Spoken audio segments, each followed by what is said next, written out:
Okay. Boom. Bye. Bye-bye. Bye-bye.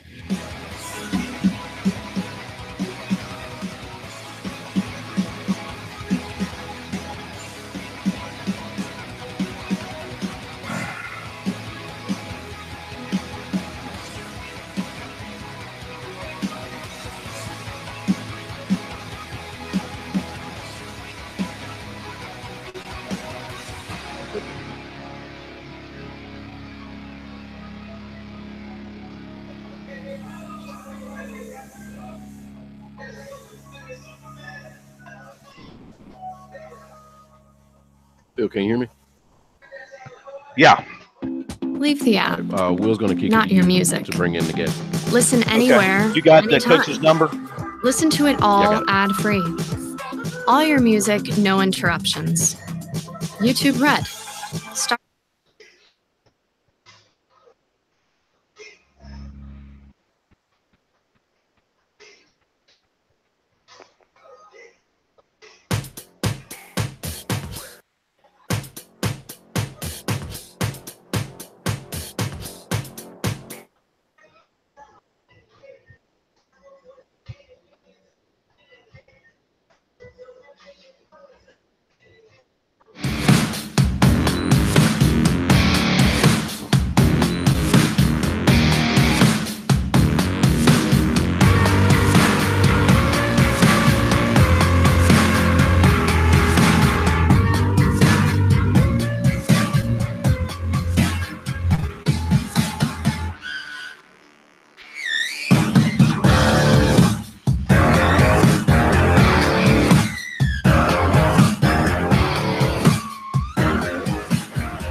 2 of Sports Talk up next with your hosts Phil Kornblut, Will Pelagic, and the Professor Tom Hayes.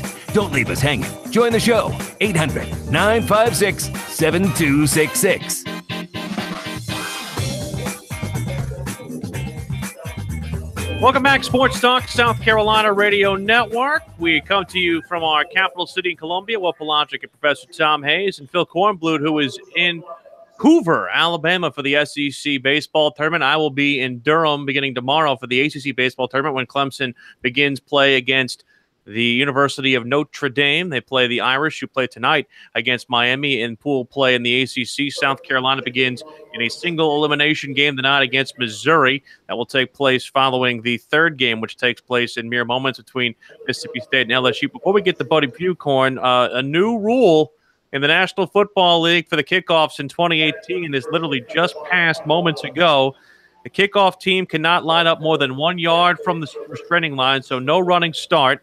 You have to have 5 players on each side of the ball, which means no onside kick formations allowed. You must have 2 players outside the numbers, no wedge blocks, and also the ball, if it goes into the end zone without being touched, it's an automatic touchback. So they are doing everything they possibly can to basically kill the kickoff. Huh. Interesting. Well, let's ask Coach Buddy Pugh his thoughts about that, because if it's happening in the NFL, it's bound to trickle down to college and high schools. Of course, in South Carolina, in high school, if you kick the ball on a kickoff into the end zone, it's an automatic touchback. So they've had that in South Carolina for a long, long time. Not sure if that's a national rule or a South Carolina rule, but Coach Buddy Pugh of South Carolina State joining us here on Sports Talk as we continue to check out coaches and their teams from the spring and looking ahead to the fall. Coach, how are you? Good to have you with us. Fine, Phil. How are you? We're great. So what do you think of that news that Will just had regarding the NFL and their new kickoff policy? Well, I think it's kind of similar to our rule in the fact that they encourage us to leave it in the end zone by any time the ball is kicked inside the 20-yard line now. And if you even fair catch it there, they give it to you at the 25. So anytime you get the football any kind of way inside the 20-yard line, if you let it die right there, if it's dead, whether you catch it or whether it goes into the end zone, then it comes out to the 25-yard line. So I think that's kind of similar, but eventually we'll go toward whatever pros do, I'm sure. And the one thing, too, Coach, that I think also is being really used with this rule, something I didn't read before, is that there's going to be a 15-yard restraining area that basically until the ball is touched or hits the ground, so this wouldn't be the case on an onside kick, no player on the receiving team may cross the restraining line, which means you won't be able to block anybody on the kicking team within the first 15 yards going in. So in that regard, they're trying very hard to prevent whatever happens with concussions and the like. Sounds like it. We seem to think that there's a lot of injuries that occur, on this play, and it's time consuming. So I guess they're trying to figure a way to keep all the injuries down and trying to keep the game flowing. Well, one thing about your team last year, you didn't have to kick it off a whole lot because your offense didn't score a whole bunch of touchdowns. But if you'd had a really good offense last year to go with that outstanding defense, you would have had really that complete team. What did you work on this spring to get the offense back up to speed to where you're used to having it? Well, you're exactly right. We are trying to figure out how to get a few points up on the scoreboard, and anytime you got the kind of personnel that we had last year on defense, you pretty much know that you're going to be, decent on defense. But we had a rough year offensively, and we've changed some parts around. We will try to do a few things a little bit differently. We got a few new bodies, a few new faces. Bennett Swaggart is now running our offense. I'm sure all of you, are familiar with Bennett. He's from this area, from Somerville, but now was at Newberry last year, and he brought with him Deshaun Goddard, who will be our offensive line coach. So we got a few new faces that way. Hopefully we'll have, a little bit better play. Our offensive skill is pretty good. We didn't block very well. So we got to figure out how to block them a little bit better, be able to run the football a little bit better, so that we can be balanced on offense in a way where we don't be there. Yeah, absolutely. What about your quarterback situation coming out of the spring? Did that get settled down, or you still have some competition coming up in the fall? We still got some competition. Tyrese, Nick, and Juwan Ford, kind of shared the duties last year. That seems to still be moving around, about the same. We signed a couple guys.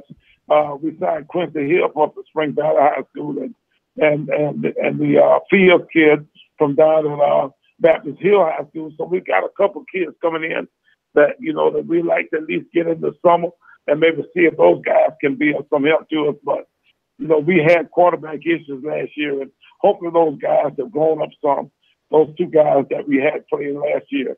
And hopefully Coach Swigert can really have a good effect on them and get them going a little bit better. South Carolina State football coach Buddy Pugh joining us here on Sports Talk. What did you learn most about your team in the spring, Coach?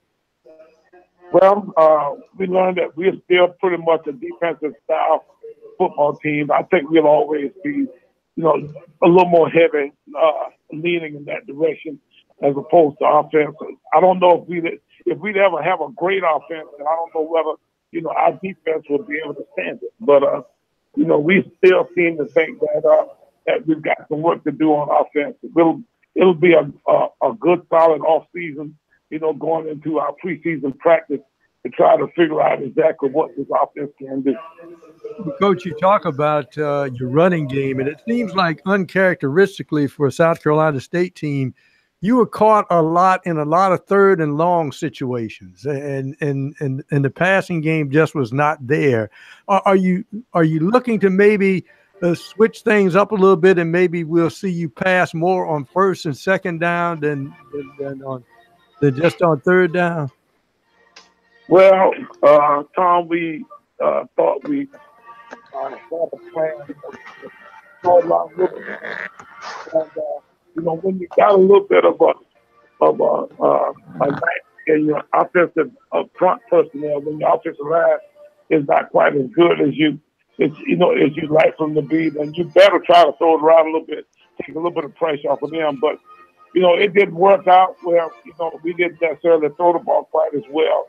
We weren't quite as accurate. We didn't catch the ball very well. We didn't play as good to receive. It was a pretty good mixture of all the possible perfect storm of possibilities that happened, when we didn't play well on offense. And a large part of it was due to the fact that although we didn't play good, we couldn't run the football. I don't know if we played good anywhere. So, it was a hard year for us. And, we've got a lot of work to do. And that's basically why you see a lot of new faces around, trying to fix some of our issues because of the fact that, it was so many issues going on out there. Talking with Buddy Pugh, South Carolina State football coach. So I'm confused. Okay, so unconfuse me.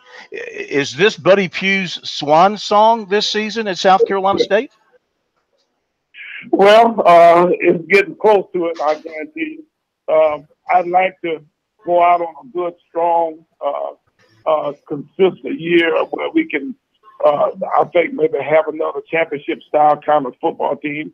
If we can get it all done, then there's a good chance that it will be Phil. Coastal, if we don't get it done, it's almost a sure thing. That I'll be hit the bricks. But I'm looking forward to seeing if we can go out. I need 9 wins to catch Coach Jeffries. It'd be a lot of fun, to make that happen. So that's kind of what the goal is right now. And, we're going to do everything we can to see if that happens. If that does, then we'll see what happens next. South Carolina State head coach Buddy Pugh, thanks so much for the time. We'll talk to you closer to the season. Thank you, Phil. Look forward to seeing you guys. That's Buddy Pugh joining us here on Sports Talk here on South Carolina Radio Network. Well, you're talking about getting 9 wins. And, again, South Carolina State, Phil, with these road games to start off a season. State is never an easy place to play. And then you play the self-proclaimed national champion in Central Florida down in Orlando to open up the season. Yeah. And then North Carolina Central comes to town. Yeah, it's going to be tough, but I hope Buddy can do well and go out on his terms if indeed that happens. You're not going to want to miss what the new Panther owner said if you're somebody who wants the unification of the two Carolinas involving the NFL franchise that resides in Charlotte. Next on Sports Talk.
That's just great.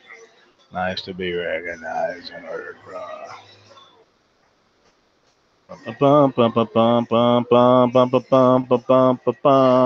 Sports Talk is the sports talk show of Main Street, South Carolina. From the coast to the mountains, we cover it all.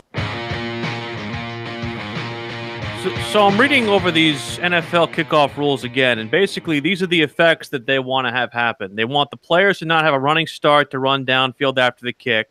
They want to move more players on the kickoff return closer to where the ball is kicked to reduce speed and space on the play. They want to limit the blocking schemes permitted by personnel on kickoff return. They want to eliminate what is called the jump set and attack block, and they want to take away the requirement for the kickoff returner to down the ball in the end zone.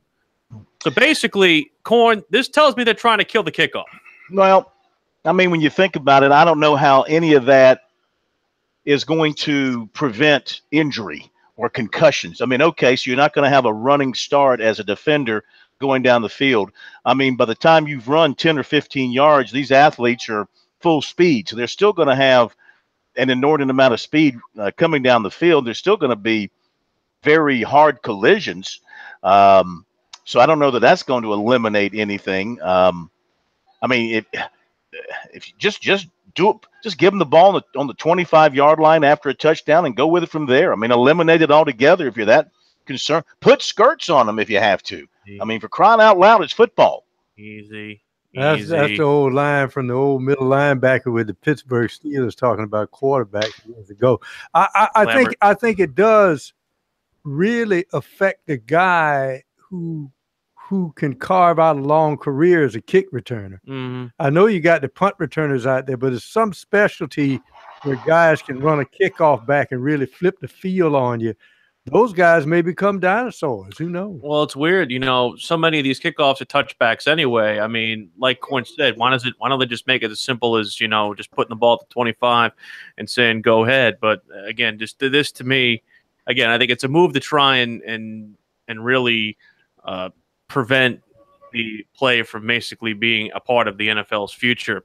Today, that was done at the league meetings today in Atlanta. Also, a point of business involving the Carolina Panthers. The official approval unanimously from the 31 other owners to approve the sale of the Carolina Panthers from Gerritsen and his family to the ownership now of David Tepper, the soon-to-be former minority owner of the Pittsburgh Steelers, a hedge fund manager. He spoke at the NFL meetings in Atlanta about his purchasing of the Panthers. Listen, I'm thrilled about this. It's more than fantastic, I guess. And, you know, I've been with the Steelers for 9 years, so I've been hanging around this league for a little bit of time. And when this opportunity came up, did Will get the Florida State? Have we mentioned the Florida State final? With a great football tradition. 3-2. Oh, yeah, I think he did mention it. Good people. Like I said before, at some point, these people down here remind me of, you know, people made fun of me for saying it, but they're just good people. So I don't know how to say that in any way. They called them like Pittsburgh people. They're people who need people. So I was very comfortable down there. And I think for me, you know, we do a lot of charity around the country. So it's a fantastic platform to expand on charity too, and those sort of things. So. Katie? Hi, Mr. Tucker, can you talk a little bit about what you're doing to change the front office culture Richardson? Well, I can't change much before I actually buy the team. So, and I don't know exactly what's there because I haven't been there. So for me to exactly speak about that, exactly what it was going to do is almost impossible. But I'll say this, and this has nothing to do with whatever is there because I don't know. But for me, you know, just a couple things. You know, I've had a business for 25 years. You know, I kind of believe, just as me now, this has nothing to do with the Panthers. I'm a person that believes in, you know, quality for, you know, everybody, including men and women. And I think versus me talking about what happened, anything good, bad, or different in the past, the future will be that. Is your plan to keep the Panthers in Charlotte? And if so, what are your plans for the stadium? What's the name of the team? Carolina Panthers. Carolina Panthers. It's going to be the Carolina Panthers. And listen, there is a logical place for this team, and it's Charlotte. And it is the Carolina Panthers. And that means this team has to have some sort of presence in the Carolinas. The last time I saw, how many are there? That's right. There's 2 of them. So, listen, Charlotte is the logical place for a stadium. As far as a new stadium, again, you're asking me too much, and I can, the only thing I have a market on right now is lack of knowledge. I'll call it stupidity. So I got that down. So I'll learn a lot more in the future. I'm a person who doesn't like to, I like to know what I know, and I know what I don't know. So I don't want to say too much what I don't know. Are you going to be the sole owner? Are you going to have any limited partners? And then also Ron Rivera, Marty Herney, Cam Newton, football stuff? Again, we're not going to be there for till July to do anything. But so the second question, I'm just going to put off till then because I don't think anything's appropriate. But I do think there's a great team down there right now. And I think my biggest thing I can do as again, I'm going to answer the same way I answered that last question. I have a great appreciation for how stupid I am.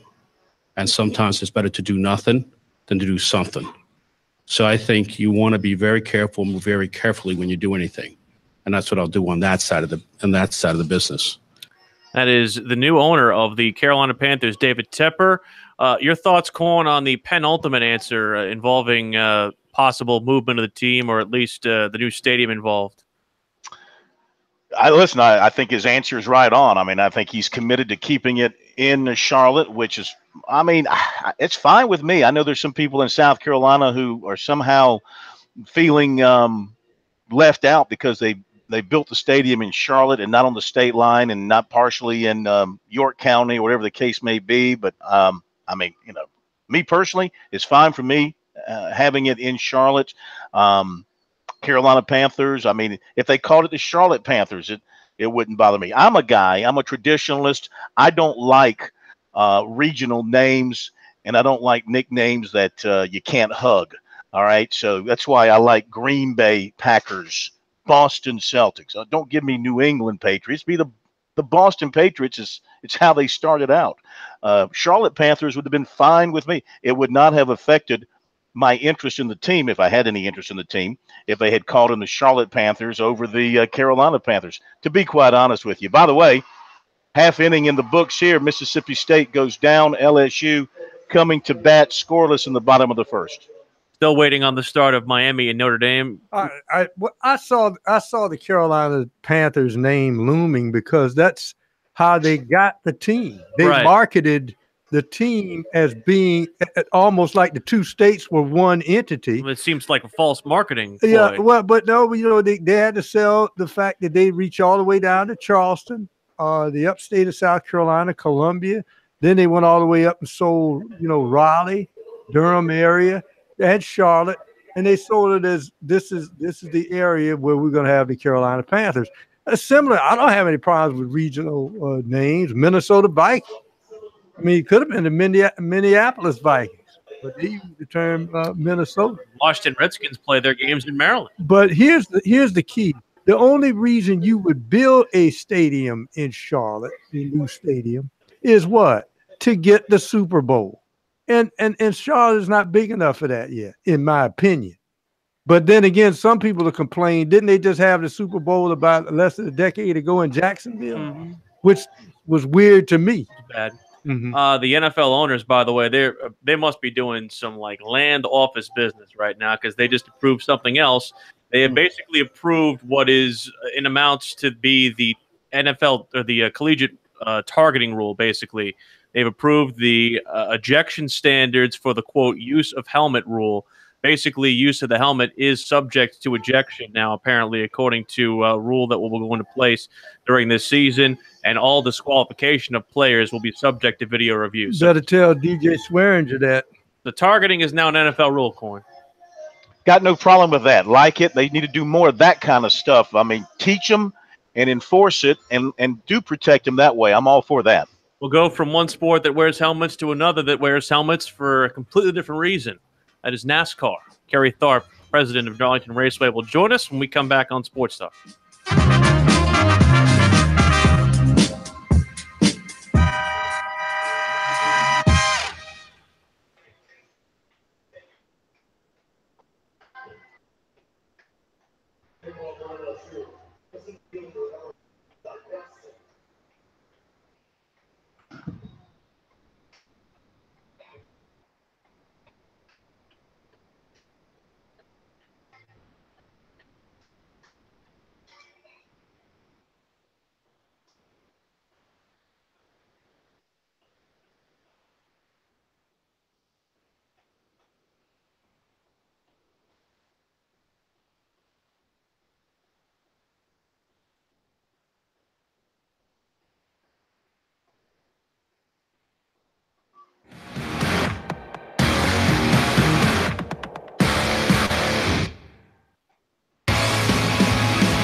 Holy moly.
Carrie's not on yet, Corn. Okay. Just keep an eye. I'll send him a text.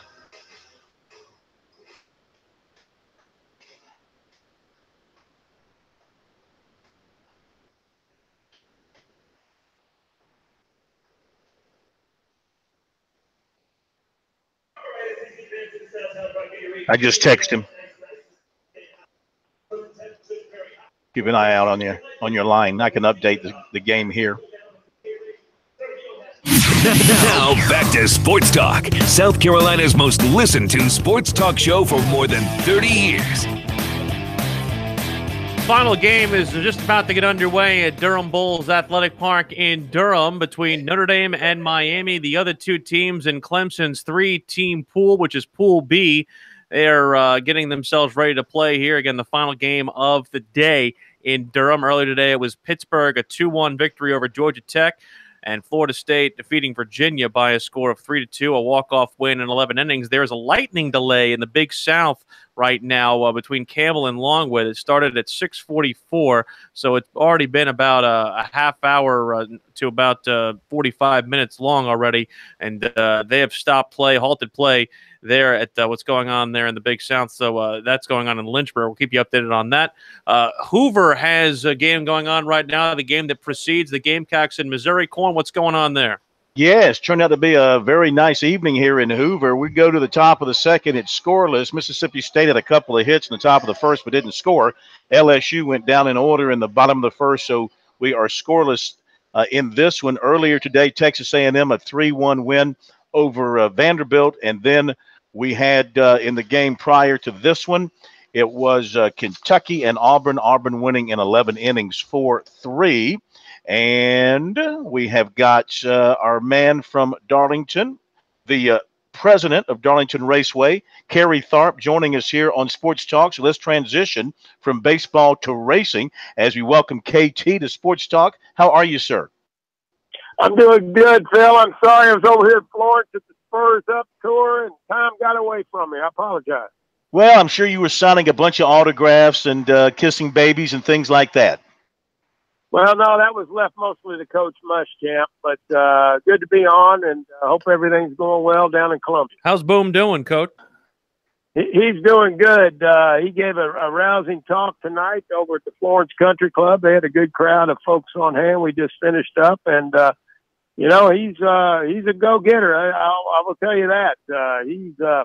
He doesn't let the grass grow under his feet. I think he's been all over the state within the last 48 hours, and this was his last Spurs Up event, I'm told, and so I'm sure he's ready to get back to some of the normal things that he's used to doing as a football coach, and that's recruiting and planning for the season.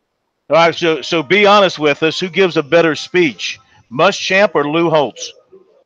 Well, I think they both give equally as good as speeches. They're both delivered a little differently.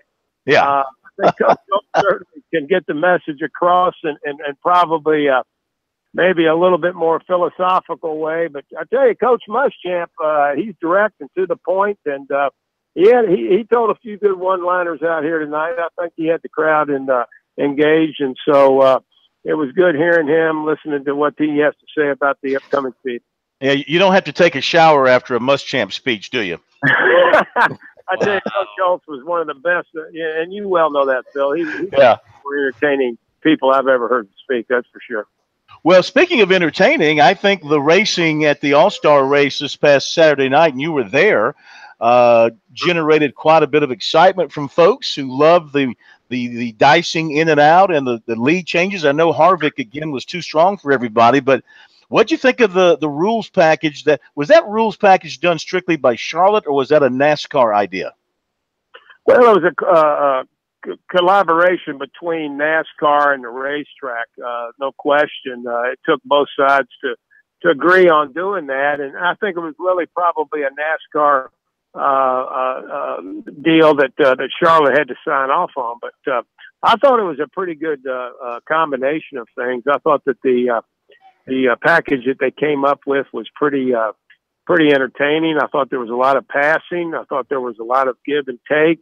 You saw cars coming from back in the field. And really, quite honestly, I thought it was one of the better All-Star races I've seen in the last few years. And so I know Kevin Harvick still won, but he didn't. It wasn't easy.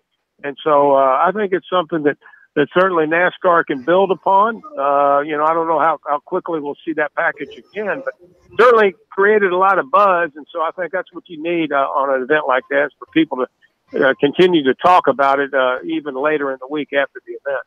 Yeah, absolutely. Talking with Kerry Tharp, president of Darlington. Okay, we've got the Sports Talk Pinto greased up and waxed up, and we're coming to Darlington for our drive around Darlington.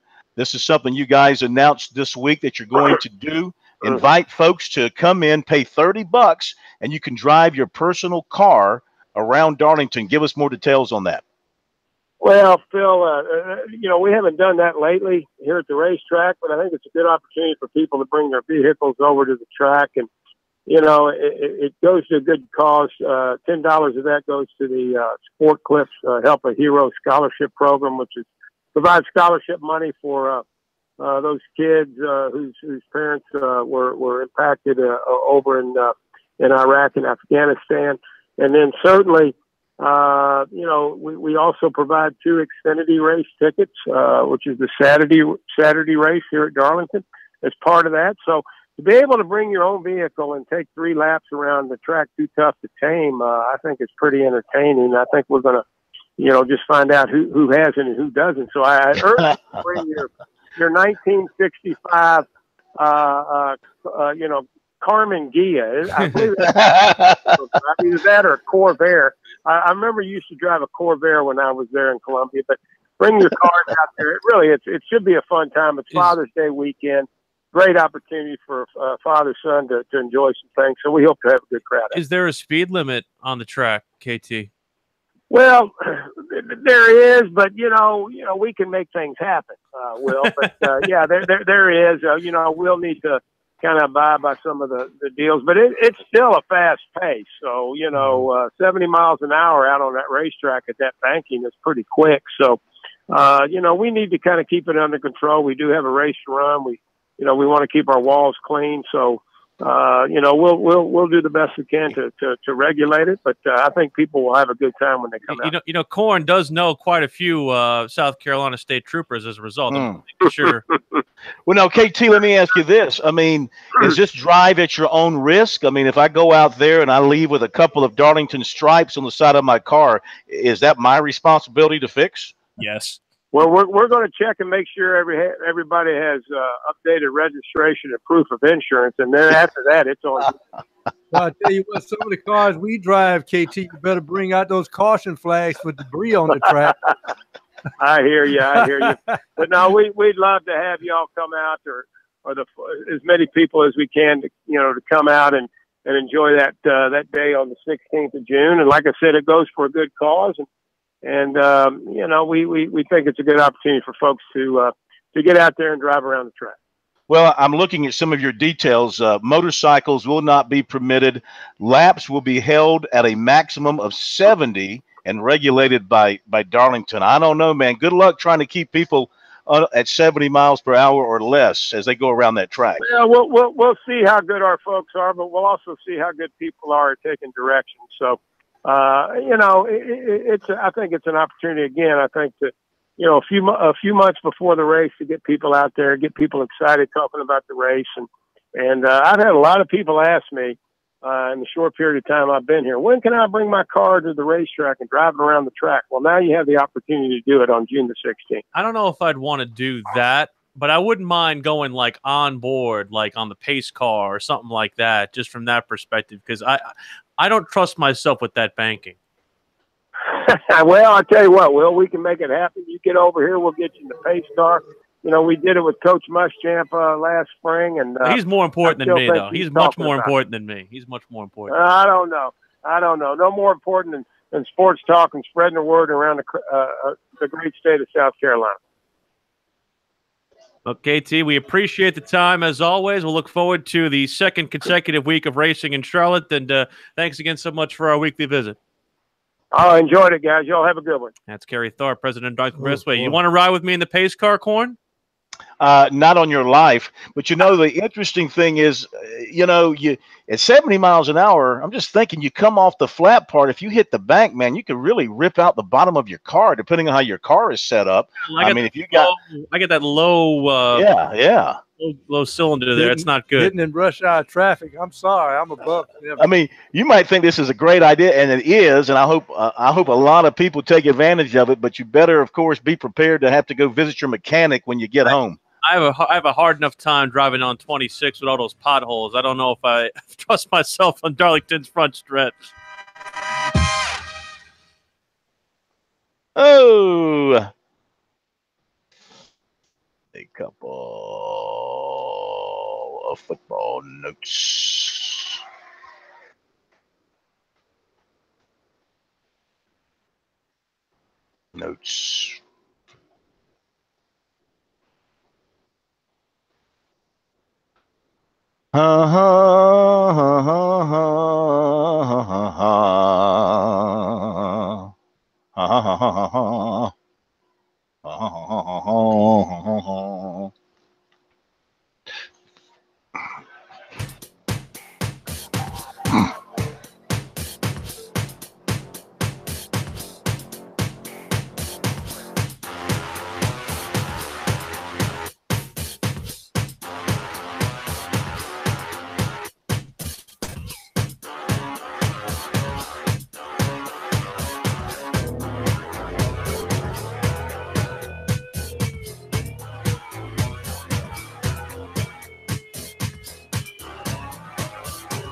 These guys, they never sleep.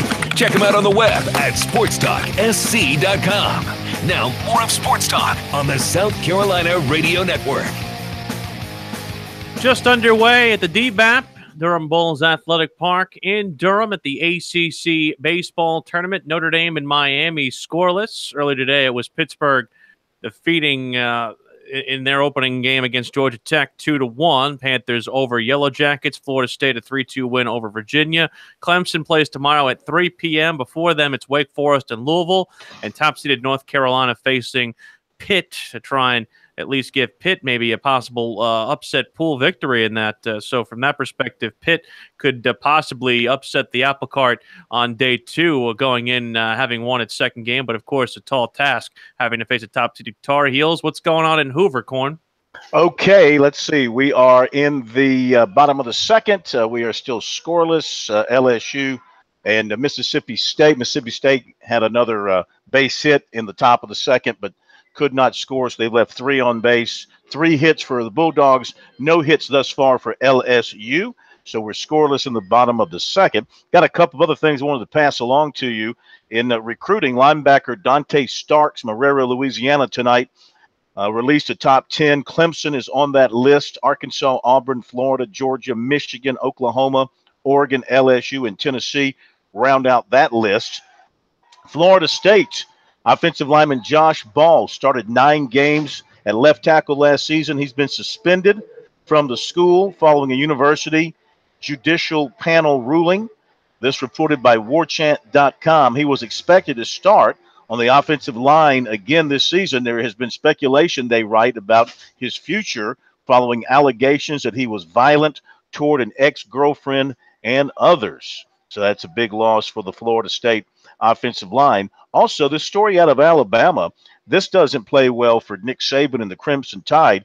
They continue to block a former backup lineman, Brandon Kennedy, who is a grad transfer, and they refuse to give him a release so that he can contact Auburn and Tennessee about a potential transfer. Now, this should be frowned upon by everybody. It's a backup lineman. He's a grad transfer. The reason for the grad transfer rule is academically oriented. At least that's how it started. Come on, Nick Saban, lighten up a little bit on this case. By that. See, this is what you can do when you're Alabama, because no one's going to recruit against you because it's Alabama. Yeah, well, it stinks. It stinks, and this is this is a smear on Nick Saban in Alabama for not letting this kid go to where he wants to go. He's paid his dues at Alabama. The rule is there now, and it allows these guys to do it. So give him a break and let him go. Like I said, this is what you can do when you're Alabama. I think they've done this once before to a guy, but happened to let him go. I think it was a defensive back some years ago. Well, I mean, but even though it's Alabama and they can do it because they're Alabama, doesn't make it right, and doesn't make them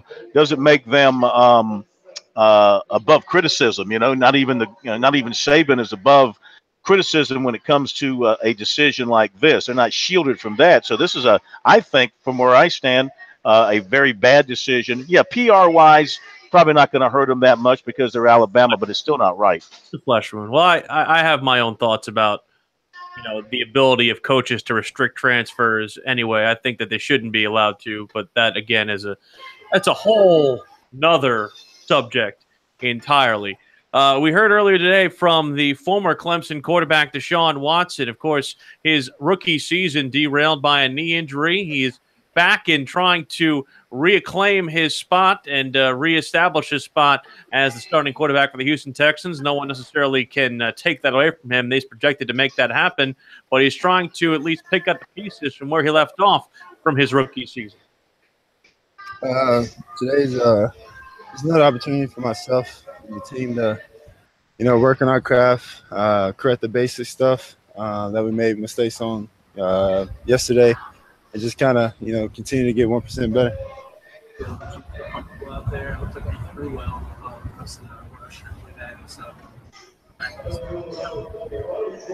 My knee feels well, comfortable to be able to go out there and throw and do some things on there and get the timing down with the receivers.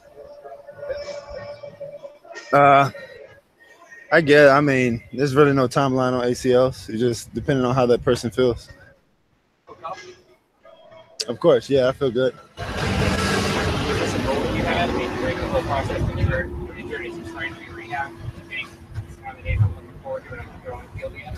I mean, I've been throwing on the field for a while now, so just one of these days to actually get back out here with the group, with the team, with the whole offense, and being able to, just get back to the basics of football and build that chemistry and just build that leadership and that trust within each other. Does it feel more difficult physically or mentally coming back from your injury? Nah, not for me. I always had that same mindset. Regardless if I was, on the field, I'm healthy, and if I was, banged up and injured and not on the field, I always prepare myself like I'm the starter and like I'm out there, getting ready to play. What was it like for you when you I mean, it was just similar as me. We got the same mindset, grind and feel like we're, in last place, and never get complacent. Each and every day is an opportunity for us to get better, and we know that. We got a long way to go to get back to where we were, but we understand the process.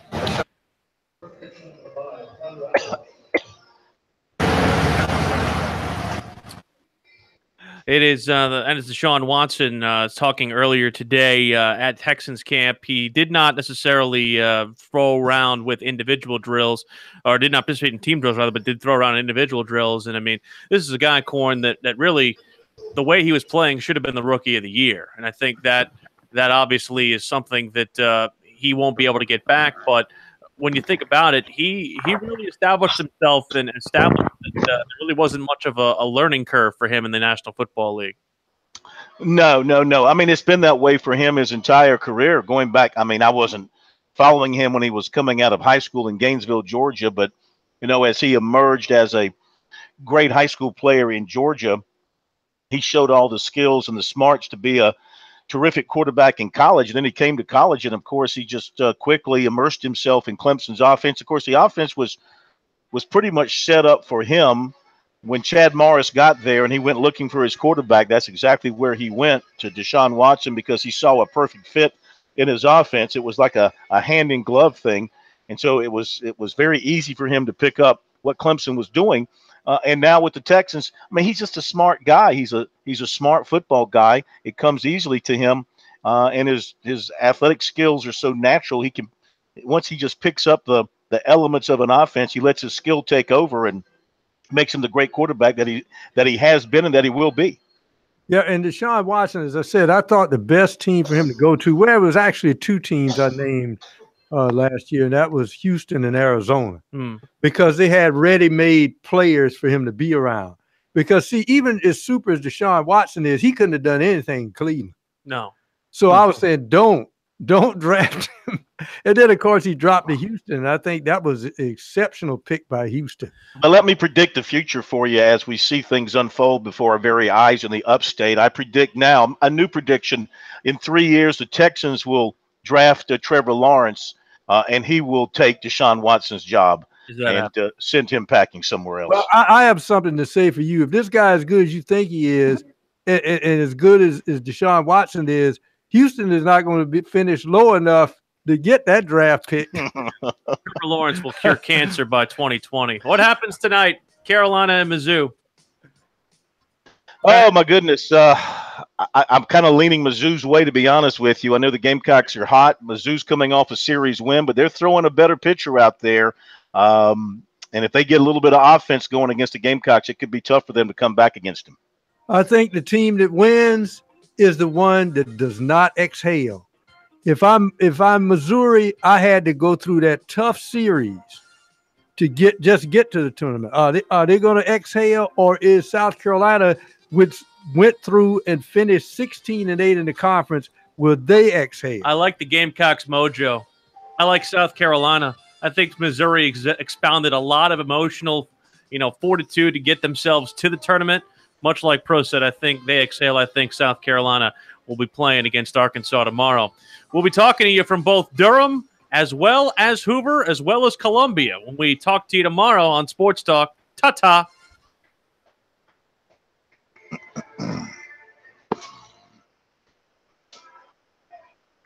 Are you going to record from there since you got all that background? No, I'm good to record. It's calmed down now since the music's died down.